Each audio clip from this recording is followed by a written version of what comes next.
Amados, na noite de hoje nós vamos ouvir a mensagem trazida através do servo do Senhor, reverendo Márcio, que juntamente com sua família está conosco, nos visitando, nos dando prazer e prontamente aceitou o convite para nos estar trazendo a palavra de Deus nesta noite.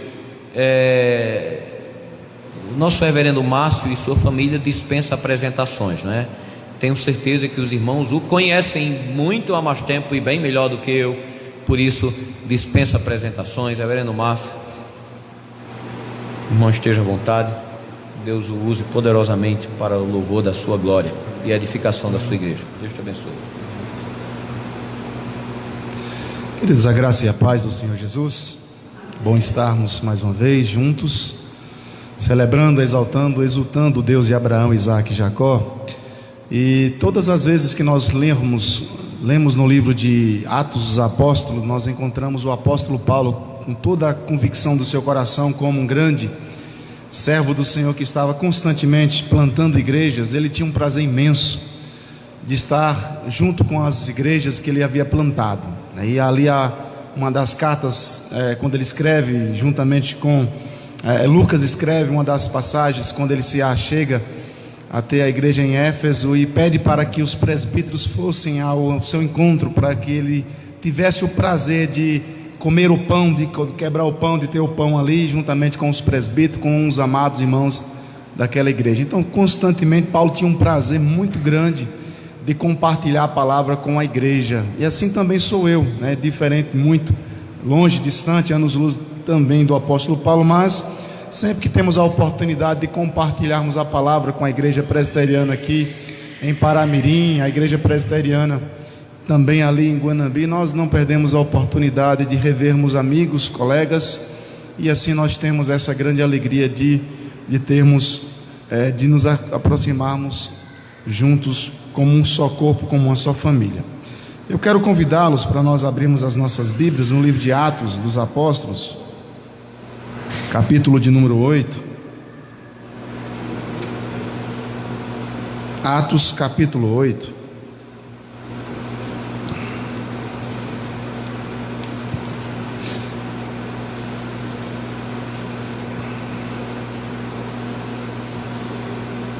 A palavra do Senhor diz assim: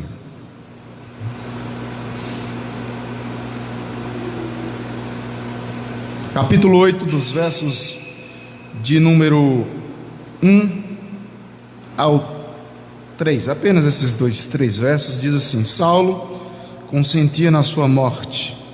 Naquele dia levantou-se grande perseguição contra a igreja em Jerusalém, e todos, exceto os apóstolos, foram dispersos pela região ou pelas regiões da Judéia e Samaria. Alguns homens piedosos sepultaram Estevão e fizeram grande prantos sobre ele. Saulo, porém, assolava a igreja, entrando pelas casas e arrastando homens, mulheres, e encerrava-os no cárcere. Que Deus nos abençoe grandemente através da sua palavra. Meus amados irmãos, há um livro que foi escrito pelo reverendo Edgesso. Ele fala sobre a pessoa do reverendo Baxley e escreveu um livro que é chamado, ou tem o seu título de A Bíblia e o Bisturi. É um livro interessante, um livretinho que dá para você ler em 40 minutos, máximo uma hora, você lê tranquilamente esse livro. Um livro muito bacana. E esse livro ele narra a respeito da pessoa ou do adentrar do evangelho na cidade de Canhotinho, no Pernambuco. Uma história muito interessante, que o Dr. Baxter, ele sai de Garanhuns, no Pernambuco, onde nós temos um Instituto IBN, Instituto Bíblico do Norte, e ele agora, desafiado, ele vai para Canhotinho, cerca de 200 e poucos quilômetros de Pernambuco, da capital Recife. E à medida que ele adentra aquele local para plantar a igreja naquela cidade, isso no século XIX, século XVIII, século XIX, 1800 e alguma coisa, e ali ele chega naquele solo para plantar a igreja, e de repente ele se depara com algumas dificuldades, que ele não encontrou casa para alugar. As pessoas não queriam, porque eles diziam que uma nova seita havia chegado na cidade, não havia possibilidade nenhuma de arrumar espaço para aqueles novos, ou para aquele pastor, para aquele que estava trazendo uma nova seita. Os protestantes estavam chegando. Então ele começa a expandir, ele começa a pregar, e conseguiram um local para ele se estabelecer com a sua família, um local extremamente rústico. Ele é médico formado nos Estados Unidos, mas encontra uma casa de chão batido, uma casa de pau a pique, uma situação deplorável, difícil, mas ele aceita o desafio de ficar ali em Canhotinho. E à medida que ele vai permanecendo, ele vai então se envolvendo com pessoas, e pessoas foram agregadas àquela nova fé. E então no dia 7 de fevereiro de 1898, o então coronel Joaquim Vitalino convida ele para ir até uma localidade chamada de Bento. E ele permanece ali mais ou menos uns 3 dias. E ele vai com um presbítero chamado de Nevilela.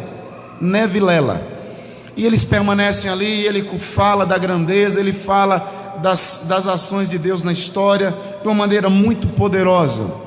Até então, quando eles já estão preparando para retornarem para a cidade de Canhotinho, de repente eles percebem que vem um homem negro montado num cavalo branco, e vem em direção, e eles achando que era uma espécime de correio, alguém que estava trazendo um recado, porque o Dr. Baxter, ele não apenas falava do evangelho, mas ele também fazia consultas, ele levava ali o diagnóstico médico para aquelas pessoas. E então aquele homem vem de repente montado num cavalo, e ele pula do cavalo e vem contra o Dr. Baxter com um pedaço de pau, batendo nele, dando-lhe pauladas, e ele se protegendo, até então que ele pega uma pedra e vai dar no Dr. Baxter. Ele se esquiva, e Nevilela entra na frente para proteger, e ele saca de um punhal e dá-lhe uma punhalada no peito esquerdo de Nevilela.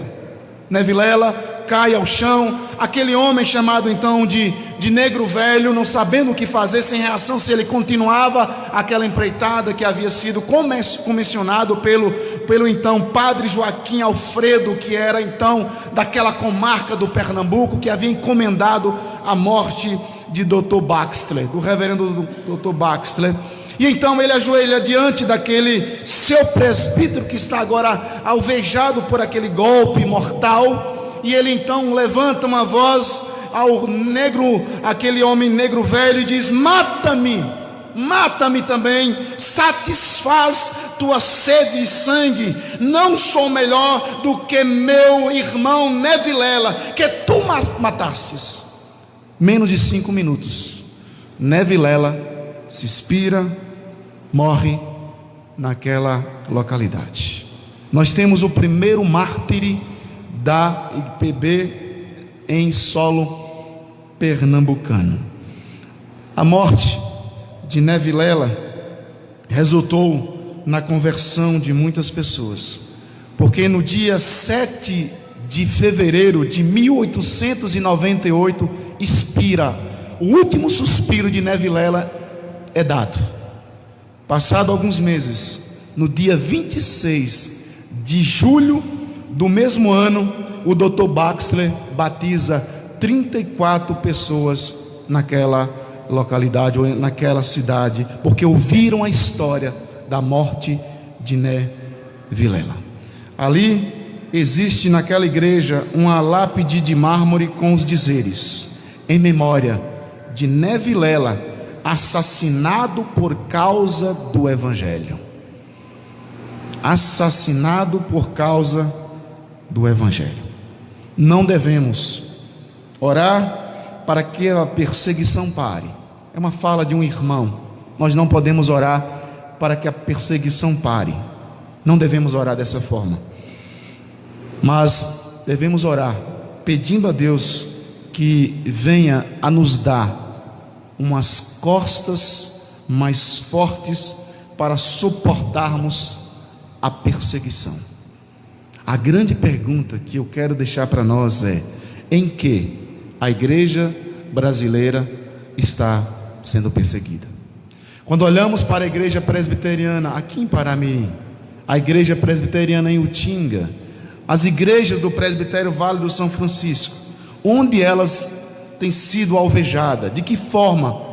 Se nós voltarmos os nossos olhos para o texto em questão, os irmãos poderão acompanhar comigo, onde diz o texto que naquele dia levantou-se grande perseguição contra a igreja em Jerusalém, e todos, exceto os apóstolos, foram dispersos pela região.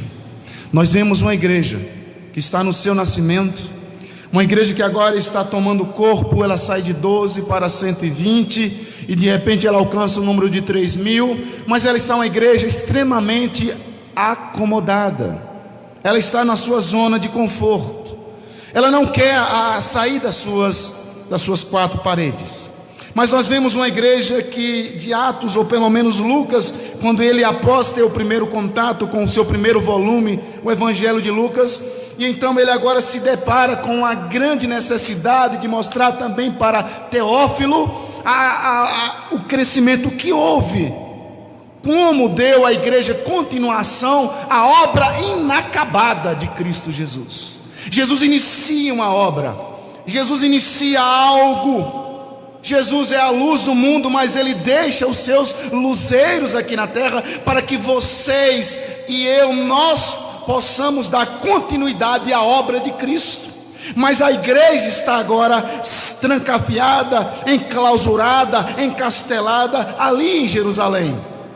E ela recebe de fato a ação do Espírito Santo, e eles ficaram aguardando Atos capítulo 1, verso 8, quando diz: mas recebereis poder ao descer sobre vós o Espírito Santo, e ser-me-eis testemunhas, tanto em Jerusalém, como na Judéia, Samaria e até os confins da terra. A igreja é chamada para se mover.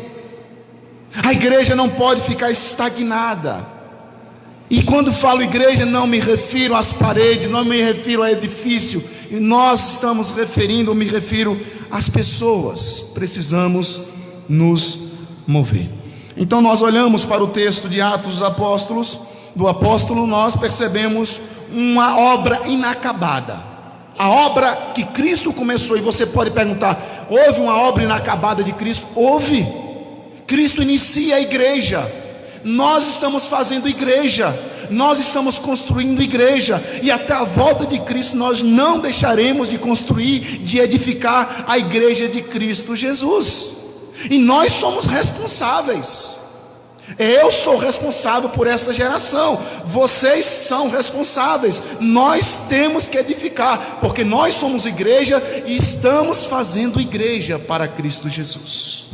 Olhando então para o texto, nós vemos uma igreja que, após permanecer no seu estado letárgico, ela agora tem que se mover. E Deus, em sua infinita graça, Ele usa a perseguição para mover a igreja. Se nós olharmos para o capítulo 1 até o capítulo 7, nós temos a promessa do Senhor, e o Evangelho está em Jerusalém, na Judéia. Está ali cumprindo. Quando nós chegamos em Atos capítulo 8, o Evangelho agora está em Samaria, mas a igreja ela precisa se mover. A igreja precisa sair. A igreja precisa avançar. Que seja 4, que seja 5, que seja 20, 30, 1 milhão, enfim. O número não importa. O que importa é as ações que a igreja tem produzido. E ela precisa produzir. Por quê? Porque todos nós morreremos. Todos que aqui estão vão prestar conta. E não existe esse negócio de não ter tido tempo. A sua agenda, ou quem sabe a sua credenda ainda que você não fez, está agora produzindo ou irá produzir para darmos desculpas, porque nós seremos indesculpáveis. Porque seremos julgados por aquela quantidade de luz do Evangelho que chegou à nossa mente, que chegou ao nosso coração, que chegou à nossa casa. E nós estamos sendo igreja, nós estamos construindo igreja, nós estamos fazendo igreja no século 21, no ano de 2019. A igreja se move, A que preço? De que forma ela precisa se mover? Então, Atos capítulo 8, do 1. No capítulo 8 nós vemos uma igreja que agora adentra as regiões de Samaria e adjacências. Até o capítulo 27, Lucas descreve capítulo 27, capítulo 28, nós temos agora o evangelho em Roma. E a carta de Filipenses, as cartas de prisões de Paulo fica muito claro porque os da guarda pretoriana, e ele vai dizer também saudações os santos da casa de César. O evangelho entra nas barbas do Império Romano, adentra os guardas mais reservados que tinha naquele período, que eram os guardas pretorianos, os pretórios que estavam agora alcançando, ou que estava sendo alvejado pelo evangelho. O evangelho é cíclico, ele anda, ele se move e ele não fica de forma alguma parado. Então a igreja de Atos se movia, mas o texto em questão nos mostra quais os critérios que levaram a igreja de Atos a se mover. E acompanhe comigo, por favor, irmãos. O texto em questão nos mostra uma igreja que tinha necessidade de se mover. Ela estava estagnada, ela ficou um tanto mais parada. Então Deus levanta uma perseguição. Estevão é o primeiro mártir ali da igreja cristã, o diácono Estevão, cheio do Espírito Santo, um homem poderoso, um homem cheio da ação do Espírito Santo de Deus.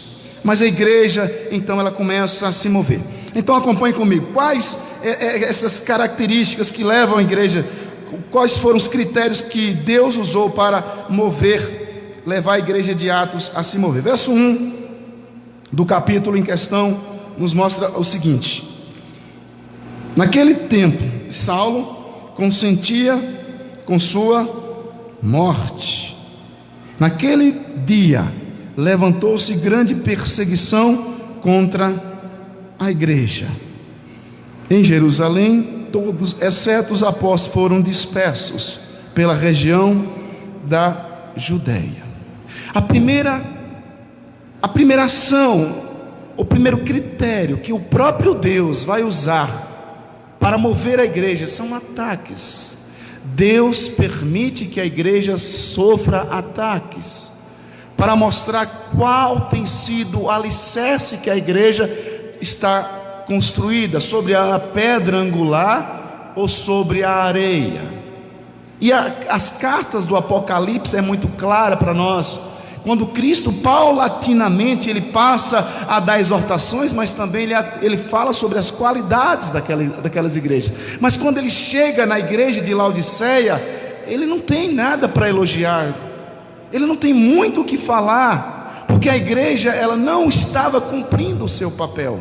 Mas aqui a igreja de Atos, ou a igreja de Jerusalém, que ela é a igreja mãe das outras, onde parte todas as missões que Paulo e os outros apóstolos desenvolveram. Então diz que o primeiro critério que Deus usa para mover a igreja, no verso 1, é um ataque físico. Levantou-se grande perseguição contra a igreja. E há uma expressão muito interessante do original grego que é usado aqui por Lucas, e essa palavra perseguição é diagnos, que traz uma ideia de algo extremamente doído, é uma perseguição extremamente violenta. Lucas quer mostrar para cada um de nós, para aquelas futuras gerações, que não foi algo fácil, estava sobre ataque intenso, acirrado, ataque super violento. O próprio Pedro, quando escreve a sua carta de 1 Pedro, aquela carta ela tem um ensejo diante das perseguições que a igreja estava, diante da grande dispersão que aconteceu, e as pessoas questionavam: de fato está sendo valioso para nós sermos crentes? Vale de fato continuar na fé? Se um dia abraçado à fé eu tenho sido perseguido, vi meu pai, vi minha mãe, vi meus filhos, meus negócios, tudo que eu tinha de mais precioso foi roubado, foi tirado, foi arrebatado das minhas mãos. A igreja está debaixo de uma grande perseguição, de um grande movimento de perseguição. E aí Lucas usa a palavra diagnos para mostrar que é algo que não deixava a igreja respirar. Não tinha como ela respirar. um ataque sem medida, um ataque em cima de um ataque, vinha outro e outra onda, ondas e mais ondas de perseguição e perseguição e perseguição. E então a igreja está agora se movendo, e os critérios que de fato Deus usa para mover a igreja é ataque no seu físico. A igreja coreana, em seu livro Pentecoste Coreano, muito interessante, ele narra toda a trajetória daquela igreja também. A igreja de Cristo, ela não pode viver obesa. A igreja brasileira está se tornando uma igreja obesa porque nós não temos essa praxe de perseguição, pelo menos não física. E nós estamos vendo uma igreja que adentra o viés de uma secularização. Os púlpitos estão extremamente mudos, surdos diante da palavra de Deus. Não se prega só a escritura, mas se faz criatividade sem medida. Há um ataque no físico da igreja de Jerusalém. Mas o verso 2, não apenas no físico, mas um segundo critério que Deus usa. O verso 2: alguns homens piedosos sepultaram Estevão, fizeram um grande pranto sobre ele. Lucas usa uma segunda palavra para choro, para pranto aqui, que é kopritós, do original. Ele poderia usar, tem 5 palavras do grego para choro, e ele vai escolher uma palavra das 5 para colocar aqui. Isso significa que a pessoa está sentindo uma dor, um sofrimento que fazia não apenas o seu corpo doer debaixo da perseguição, debaixo dos açoites, mas doía a própria alma. Era um pranto de alma, um choro da própria alma. A alma estava doendo. Mas o verso 3: Saulo, porém, assolava a igreja, entrando pelas casas e arrastando homens e mulheres, encerrava-os no cárcere. Ataque no físico, ataque no sentimento da igreja, e ataque agora na fé. Diz a palavra que Lucas vai usar aqui, assolava. Saulo, porém, assolava, um termo do original grego, que é a mesma ação que João vai usar em João capítulo 10, versículo 10. O diabo vem para matar, roubar e destruir. É a mesma palavra que ele usa para trazer para Paulo, para Saulo. Paulo matava, roubava e destruía a igreja de Cristo Jesus. É a única vez que vemos essa palavra se repetir. Ela tem aqui, lá em João 10, e aqui também, somente essas 2 vezes, essa palavra assolava aparece. Então Lucas usa essa palavra para se referir a algo tenebroso, a algo extremamente complicado. Ataque no físico, ataque no sentimento, mas também agora um ataque na fé. Paulo entra com tanta perspicácia, Paulo entra para assolar, para causar tantos danos à igreja de Cristo Jesus. Passado então 21 séculos depois, hoje nós temos igrejas cheias de pessoas vazias da presença do Espírito Santo.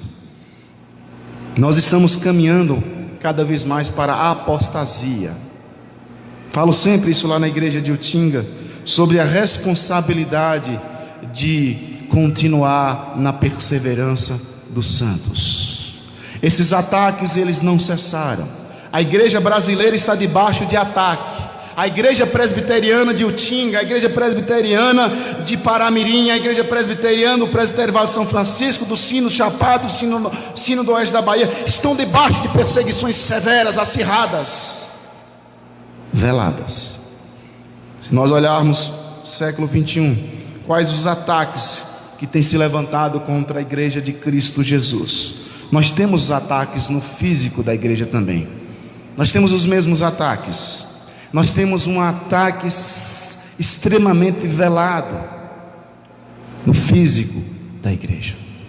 E isso não é através de lanças nem de espada, mas a igreja de Cristo sofre diante da sensualidade, diante de um mundanismo que está exacerbado dentro dela. Falava sobre isso constantemente, bato nessa tecla. Se a igreja não resistir ao mundanismo, quem resistirá? Se o mundo olhar para a igreja e não perceber na igreja as características de Cristo, quem estará sendo referenciais, paradigmas para o mundo? O mundo jaz no maligno, o mundo está em trevas. O Deus desse século cegou o entendimento, e a igreja deve ser o farol. E a igreja está debaixo de uma perseguição velada, mas a igreja está debaixo de uma sensualidade fora do normal. Ataques no físico da igreja, uma sensualidade, mundanismo dentro da igreja, e nós precisamos combater. Nós não podemos ser conivente. A liderança, os presbíteros, os diáconos, os pastores, falam isso para mim. Como nós temos sentado lá no conselho da igreja e tratado sobre essas questões: sensualidade, roupas extremamente curtas, pessoas que chegam na igreja como se estivessem entrando em boates, indo para certos locais. A sensualidade adentra a igreja como quem não quer nada. E nós presbiterianos somos muitas vezes coniventes com isso. E nós não podemos calar diante disso, porque a moda, ela precisa ser adequada à igreja, e não a igreja adequar-se à moda. Nós precisamos tomar posição. Nós não queremos ser retrô, nós não queremos ser quadrado, nós não queremos viver uma vida sem vaidade, uma vaidade santa. É claro que as mulheres, os homens precisam, mas nós não precisamos copiar os modelos que muitas vezes são criados, cunhados por homossexuais, mulheres que têm descompromisso total. E nós precisamos tomar cuidado, porque nós somos a luz do mundo. O dia que a igreja perdeu o seu brilho, o dia que a igreja perdeu o sabor, ela não serve para nada. E o apóstolo Paulo, em 1 Coríntios capítulo 6, versículos 12 a 20, ele vai falar sobre isso. Nós temos que tomar cuidado, porque a igreja de Cristo, ela tem que ser como João Batista, um modelo fora de moda. Usava roupas de couro, comia-se mel e gafanhoto, mas no entanto foi o precursor do Messias. Raça de víboras, quem vos induziu? Botava o dedo na cara de Herodes, e Herodes tinha que baixar o tupete, porque João Batista representava a igreja. Porque se nós olharmos, Lucas faz uma denúncia quando diz que estava dominando, ou estava no templo, Anás e Caifás, sacerdote. A palavra do Senhor passa por cima deles e vai para o deserto, onde estava de fato o grande sumo sacerdote de Deus, João Batista. E a igreja de Cristo, ela tem que se adequar, porque ela precisa ser diferente. Ela não pode imitar as coisas deste mundo. Falo sempre isso na igreja de Utinga. Falo onde eu tenho oportunidade, porque nós presbiterianos somos rotulados. Certa feita, uma irmã me procurou toda triste, e eu falei: o que foi, minha irmã? Pastor, o senhor não sabe da maior. Encontrei um ex-amigo, um amigo meu que eu não via há muitos anos, e eu fiquei conversando com ele. Conversamos sobre a nossa mocidade, sobre a nossa juventude. E então nós entramos, família e tal, até que nós chegamos na fé. Disse: e aí, como é que você está? Ele disse: eu sou membro de uma igreja pentecostal. E ela toda animadinha falou assim: ei, eu também sou crente. E disse: graças a Deus. De qual igreja? Ela disse: eu sou presbiteriana. E aí ele olhou para ela e disse: melhor ser presbiteriano do que estar no mundo. E ela tomou um susto e veio falar comigo, porque de fato, irmãos, nós presbiterianos somos rotulados com muitos slogans, com muitos rótulos pejorativos. temos que tomar cuidado, porque nós somos melhores, nós temos uma boa teologia, mas a nossa teologia ela é reprovada pela nossa ortoplaxia. Ataque no físico da igreja do século 21, uma sensualidade sem precedente. Nós não podemos caminhar por esse caminho. Esse caminhar não é da igreja de Cristo. Mas há uma segunda coisa que eu quero mostrar para os irmãos nesse texto também, que a igreja do século 21, também como a igreja de Jerusalém, ela tem ataques sérios no sentimento. Irmãos que não amam como deveriam. 1 de João capítulo 3, verso 16: nisto conhecemos o amor de Cristo, que deu sua vida por nós, e devemos dar nossa vida pelos irmãos. Nós vivemos um ataque no sentimento. A igreja ela é alvejada, há um mundanismo adentrado à igreja, há um ataque sem precedente. Nada contra, respeito, não concordo, mas eu respeito. Uma igreja, chegando, sentei no banco, quando eu olho para frente, uma irmã com o cabelo mais curto, e nas costas da irmã uma cruz bonita, e naquela cruz escrito em letras garrafais: só Cristo salva, tatuada nas costas daquela irmã. Para quê? Para quê? Mas agora é moda para nós estarmos agindo como o mundo. Nós somos templos do Espírito. É claro que você vai dizer: pastor, a tatuagem tira santidade, tira santidade, mas leva as pessoas a olhar para nós com um olhar diferenciado, porque nós sabemos que há uma mudança, mas tatuagem é tida como marginalizada. É claro que tem mudado. Disse e repito, respeito, mas não concordo. A igreja não precisa disso. A igreja sofre ataques sorrateiros de Satanás no sentimento.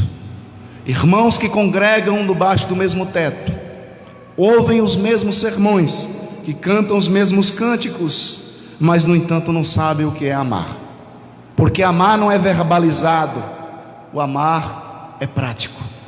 Jesus, quando ele diz lá: amarás o teu próximo como a ti mesmo, em momento algum Jesus está dizendo para nós, porque eu não posso amar quem eu não conheço. Mas aquele amor que Cristo trabalha, o agape, é um amor que constrói. Não é aquele amor que você sabe que a pessoa está passando dificuldade e você dá um tapinha nas costas e diz: Deus te leve em paz.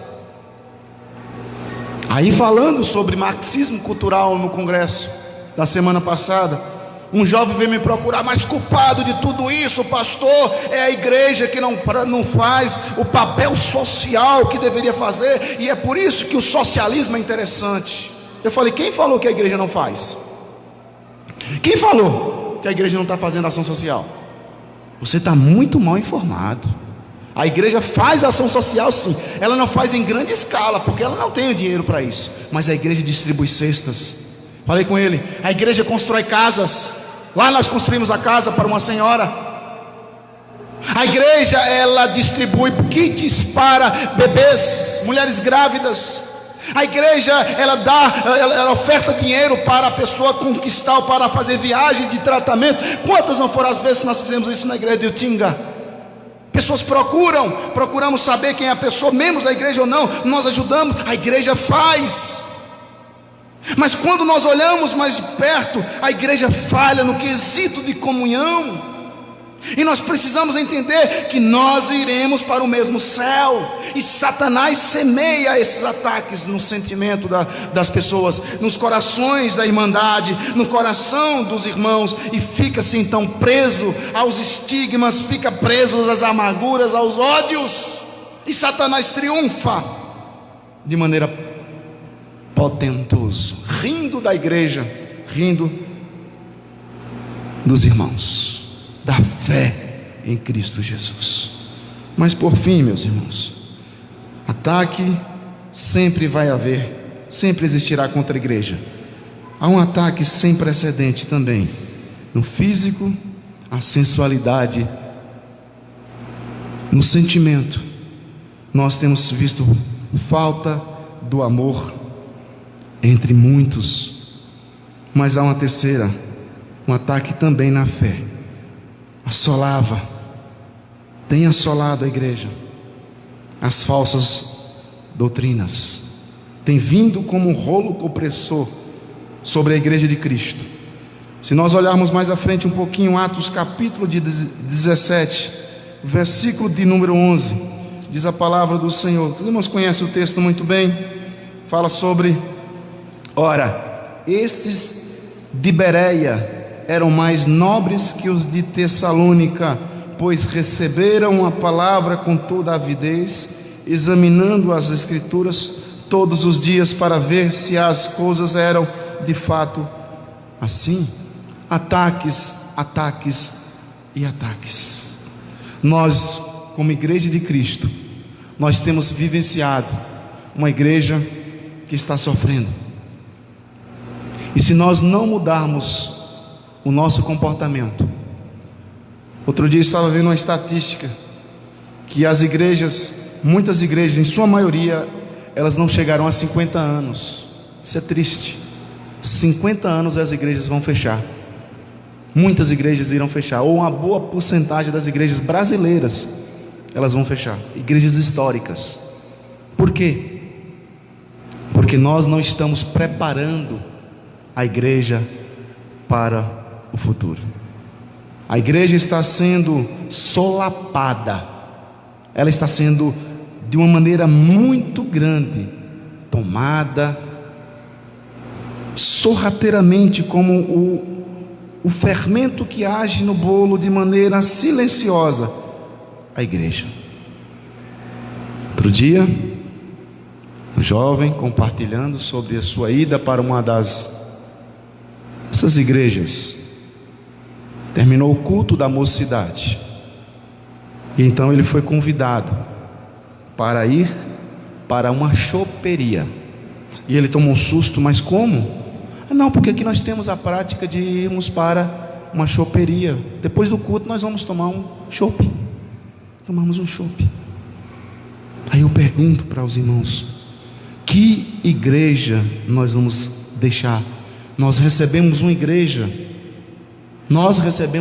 boa, uma igreja influente, uma igreja que causou um tempero na cidade de Paramirim, na cidade de Utinga, de Guanambi, enfim.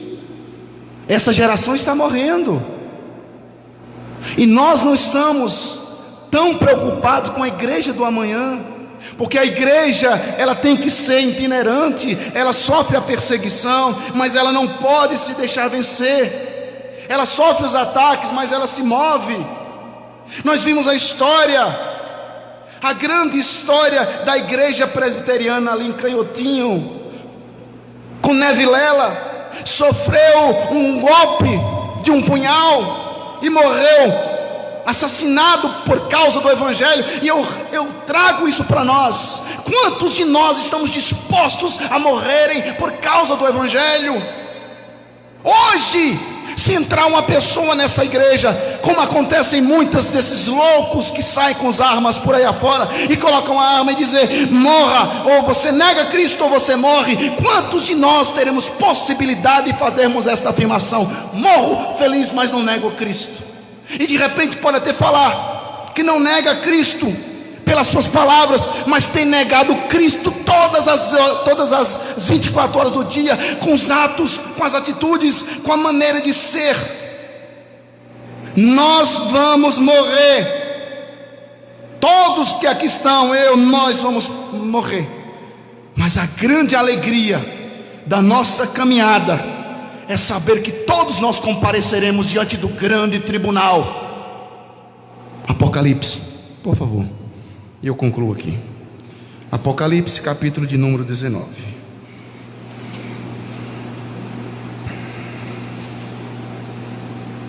Perdão, 20.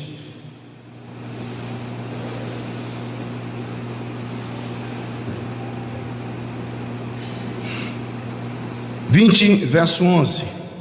Vi um grande trono branco, e aquele que nele se assenta, de cuja presença fugiram a terra e o céu, e não se achou lugar para eles. Vi também, verso 12, vi também os mortos, os grandes e os pequenos, posto em pé diante do trono. Então se abriram livros, ainda outro livro, o livro da vida, foi aberto, e os mortos foram julgados segundo as suas... Segundo o quê? Suas obras. Suas obras. Segundo as suas obras. Verso 13. Deu o mal aos mortos que nele estavam. A morte e o além entregaram os mortos que neles havia, e foram julgados um por um, segundo as suas obras. Então a morte e o inferno foram lançados para dentro do lago de fogo. Esta é a segunda morte, o lago de fogo. E se alguém não for achado inscrito no livro da vida, este foi lançado para dentro do lago de fogo. E aí tem muitos pregadores, chama a igreja vem e fazem os famosos apelos. Quem quer aceitar Jesus? Aí faz a oração. Faz a oração comigo, faço.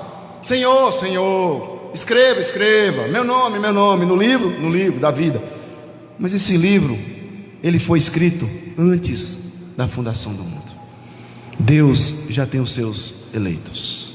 E a pergunta então que eu quero deixar para nós orarmos: você é um eleito?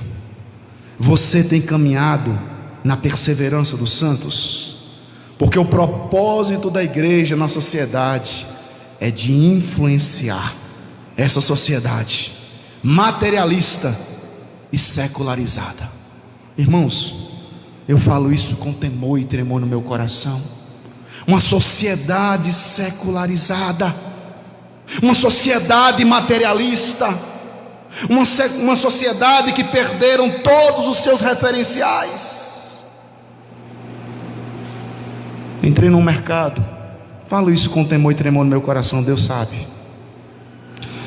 Entrei no mercado, uma senhora, certa feita, e ela disse: pastor, e eu falei: pois não, eu não sei se o senhor conhece uma mulher, fulana de tal.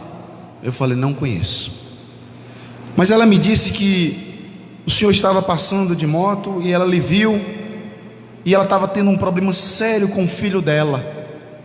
Ela me viu, católica, apostólica, romana, e ela lhe viu passar, e ela disse assim: o Deus do pastor Márcio, faça alguma coisa pelo meu filho. O meu filho, ela falou lá o que estava enfrentando dificuldades sérias. O Deus do pastor Márcio, abençoe o meu filho, cure o meu filho. E saiu. Eu não sei quem é, nunca vi mais gorda. Aí entrando no mercado da pessoa, ela falou assim, e ela voltou. E eu perguntei: e aí o resultado? Ela disse que o menino foi curado, o menino foi abençoado, o jovem foi abençoado. O que eu quero mostrar para os irmãos, que como eu disse, eu não sei quem é, nunca vi mais gorda. Se perguntar quem é essa pessoa, eu não sei. Mas a responsabilidade, as pessoas não veem Deus, elas não conseguem contemplar a Deus, mas o mais perto de Deus que elas poderão chegar sou eu, vocês, para expulsar, para repelir essas pessoas, ou para atraí-los como mel. Nós somos o mel de Cristo para atrair essas pessoas. Uma sociedade secularizada, materialista, que precisa ver em nós uma igreja pulsante, uma igreja que cresce a 30, 60 e assim por um, que não se conforma com este mundo, mas quer transformar pela renovação do evangelho da graça. Com nosso testemunho nós precisamos mudar. Como nós influenciamos essa sociedade? Com nosso testemunho. Que todos os dias as pessoas precisam saber que antes do cidadão Márcio existe o servo do Deus vivo, do Deus de Abraão, Isaque e Jacó, que eu carrego sobre os meus lombos. Ele tem que aparecer, porque Paulo fala em suas cartas de Filipenses e também Gálatas: já não sou eu que vivo, mas Cristo vive em mim. E que Cristo é esse que vive em mim? De que forma Cristo está vivendo em mim? Porque nós não podemos servir a dois senhores, apenas um. Testemunho. E ele também fala sobre o propósito da igreja: testemunhar. Segundo, vivenciar o amor, não apenas de palavras, mas de fato e de verdade. E ter em suas práticas a sã doutrina.